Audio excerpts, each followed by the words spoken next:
Hi, it's Hannah with WTI. I love to do puzzles and I really like to try new things. So it was a given that I would want to try these 3D flower puzzles by Jege, and they really were a cool experience. One thing that I really liked about these is after I get done with the puzzle, I just destroy it and put it back in the box. But these stay as decoration around my house. And they even come with these little perfume bottles to put perfume, or I added a few drops of essential oil.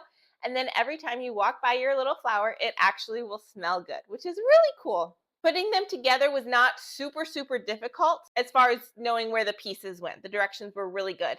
I will say you have to be extra careful when you're putting the pieces together because this is fiberboard, so it can break. So you want to find the balance between making sure all the pieces, you push them hard enough that they're together, but not pushing so hard that you'll break them. I did break a few. But it's also nice because they give you extras of most pieces, so if you break one, you have an extra to use.